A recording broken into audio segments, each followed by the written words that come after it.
And he is not going to make it. They stop him up short, and this will remain a 6-0 ball game. I'm just learning how to spell analytics, and I need to get that down because it's going to be a huge part of the NFL game going forward. I think that was the call there, trying to go for 2 after that touchdown. Yeah, opening drive, you not only do you get the 6, but fully seize momentum with the 8, and unfortunately they couldn't do it. I think they were trying to gain that huge advantage, not just on the scoreboard, but mentally. I just wonder if that backfires a little when they stop you. This is Chris Thompson in his 7th season now as a Redskin. And he's going to get a good gain of 9 here up to the 34. The previous run, good for 9. Here's 2nd and a yard. They run with Adrian Peterson, the 2nd active leading rusher in the NFL. And he'll be brought down shy of the 40 at the 38-yard line. So here's a 1st and 10 at the 38. 6-0 our score after 1.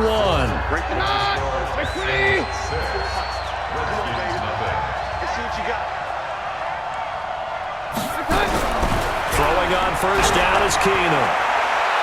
And that'll wind up incomplete. Trying to give his man room to run under it, but it's 2nd down. All right, CD, let's look ahead to Week 12, the week before Thanksgiving. Hard to believe some big games. It started Thursday night, Colts-Texans, to decide who would go ahead in that division, but also Seahawks-Eagles, a game that you're going to be doing. That's a big one. It's a monster one, and if you look at the Eagles' record, you would think they absolutely have to have it. But in the NFC East, even a loss doesn't eliminate them, does it? But if they win, they could be neck and neck with Dallas. With Seattle, they're trying to keep pace and stay right on the heels of San Francisco in the NFC West. How about Dallas at New England? That's a big-time game. The Cowboys trying to maintain their lead in the NFC East. New England just 1 loss. And Green Bay at San Francisco. That game got flexed to Sunday night and deserved to be. That could be one of the better ones we'll see this year. Yeah, that's a trio of games that is very, very strong this weekend. Now it's Keenum. There defensively to knock it away was the safety, Justin Reed. After the incomplete pass, here now is 2nd and 10. To Thompson on the draw. That was play number 7 on this drive, and it got him 7 yards. They'll get to the line here, but remember, it's also 3rd down. Throwing is Keenum. And that is incomplete. This team is not going to make it easy for you. They're a physical group, and we just saw it there on that play. It came in, made the contact, just as he's trying to haul it in. And now the punter, Tress Way, as he sends this one away. And they won't risk defending a return here. That one's out of bounds, and it'll be spotted at the 14-yard line. Houston's offense coming back out here. And, Charles, back in Week 11, we talked about that loss, 41-7 to Baltimore. So now, look, they're neck and neck at the top of the AFC South. It's going to be interesting to see how this division plays out. They definitely need to do a better job, though, of keeping Deshaun Watson upright if they want to have a chance to win this division. Yeah, sacked 6 times in that game against Baltimore, and he has to do... He's got daylight. He's at the 40. And he cuts it left, and now room to move. Touchdown, Houston. A big play there. 85 yards. And the Texans are able to show off their quick strike ability. And with that carry, he's already over 100 yards here in the first half. And partner, you know exactly what he's saying to his teammates right now, right? Especially to the play caller. Give me the ball. Again, and again, and again. It's not that heavy, sir. I'll take it. Boy, I guess they're going to keep trying to put the pedal to the metal here. They're going to try an onside kick. And this is going to be covered up by the Redskins. A second quarter onside kick there that failed. Is that something that maybe they had dialed up before this game started? It feels like it, doesn't it? That they thought they had the right situation, you know, and the right approach in going after it. Also may signal that they feel like they have the superior team, that they can try these sorts of things and it won't come back and hurt them later. This one complete to Jordan Reed. The Redskins now going to use the first of their 3 timeouts as the clock stops here with 46 seconds remaining in the first half. Watch the screen, watch the screen, watch the screen. him on first down. And it's incomplete. Jordan Reed was the intended target, but it's going to be second down. It's been my observation there's been a nice variety of play calling defensively. You and I often talk about an offense's ability to keep a defense off balance with what they're doing. I think the converse has been true. And he takes it in. Touchdown, Washington. 23 yards for the touchdown, as they are now on the board here in the first half. The way this one was going, you just got the sense they needed something before half. They've at least got something on the board now. Still trailing, but a good sign. That takes me back to our preseason tour of NFL camps. You remember we talked with that one coach who said his emphasis this year was scoring in the last 2 minutes of a half, heading into the locker room. This hits it right there. Take that momentum, take that good feeling, and take the locker room, regroup, and start over. They got it here. They did indeed. A lot of football, full half to be played. Let's go, baby. Let's go. And now back out comes the offense. The Texans offense ready to go here for their next drive. You're under a minute to go here in the half. Field position not really in your favor, but still time to try and move the ball and get in field goal range. Yeah, you got the lead. It's a definite. Got a man. It's caught inside the 10. A big play there just before halftime. 67 yards. Excellent execution, and now they're set up nicely. Are they ever? Red zone?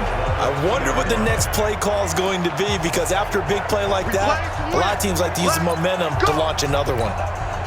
Well, that didn't take long. One play, and we're already looking at a first and goal situation. They'll try to run this one in. And he gets into the end zone. Touchdown, Houston. A great play there in the final seconds of the first half.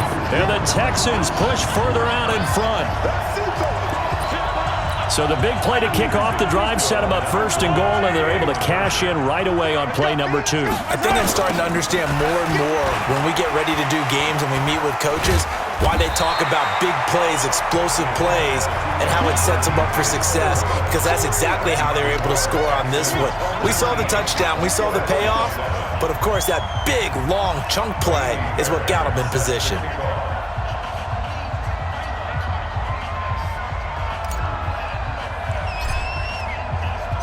So after the touchdown, here's Fairbairn now to kick it away. This will be fielded at the 8. And he'll take this across the 25, a couple extra yards, up to the 27-yard line.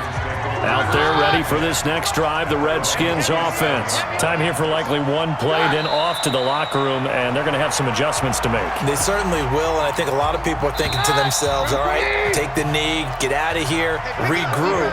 But how will the head coach and his staff approach halftime? Will it be angry? Will it be clinical? Will they be calm? Will they just let it all out? Who knows? I'd love to be a fly on the wall for this one, though. Well, the halftime show, quite a spectacle, but it's back to football for the second half of Super Bowl 53.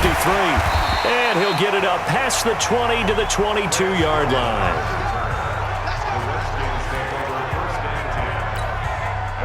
Out there ready for this next drive, the Redskins offense. They have the ball here for the inaugural drive of the second half. Pretty big deficit, though. We'll see what adjustments were made in that locker room. And I never want to make something more important than it actually is, right? I don't want to create more hype than what is there. But this is I'm doing it, though. This is a really important drive. And we often talk about teams scripting plays to start a game.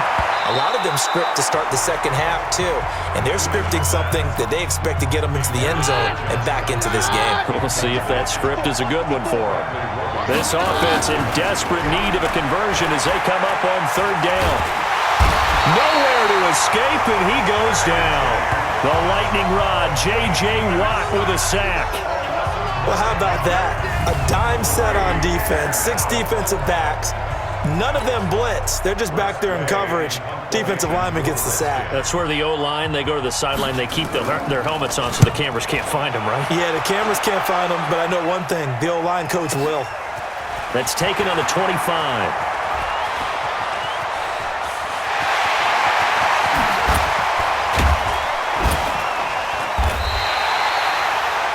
Well, that looked for a second like he might take it all the way.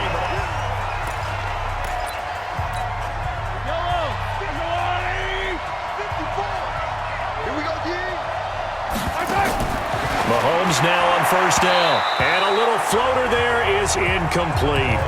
Didn't have a receiver open downfield, and as it turned out, couldn't even find his outlet man because of the coverage. It was way too tight, unable to find anyone open. To throw once more on 2nd and 10. Mahomes. And they will eventually get him down, but he's inside the 5 all the way to the 3. That one covers 24 yards. It's a first down. I like watching the wide receiver screen because it's a real teamwork play. Because guess what? The guy catching the ball, he'll get all the credit. But how about the people up to block in front of him, either fellow receivers or offensive linemen? That makes that play a really nice timing play, and sometimes it can break big. Now a throw to the end zone on first down, but it winds up incomplete. They'll go again from the 3 here on 2nd and goal. Now Mahomes. And this one incomplete. Too much contact to hold on to that one, and it's 3rd down. This defense has held on so far. Now from the 3, this is 3rd and goal. Mahomes going to throw. Eluded, and he will score. It's a touchdown. Patrick Mahomes, his 2nd touchdown of the Super Bowl. And the Texans push further out in front. Always important to get the first score of the second half. Now you start to pull away a little bit and get some breathing room going. And now we find out about the fortitude of the group that's behind, because they were counting on getting into the game a little bit more, right? Maybe they get the first score. That doesn't happen. It looks almost insurmountable, but it's not. Let's see how hard they play the rest of the game. Extra point by Fairbairn, up and good. And that will make this a 19-point game.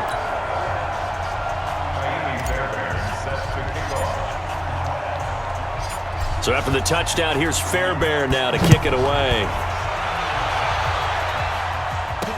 That'll be taken in the end zone. And he won't return this one. He'll go down to a knee, and they'll start at the 25. Out comes Washington's offense as they get set to take over here. And on the last go-around, they really couldn't get anything going.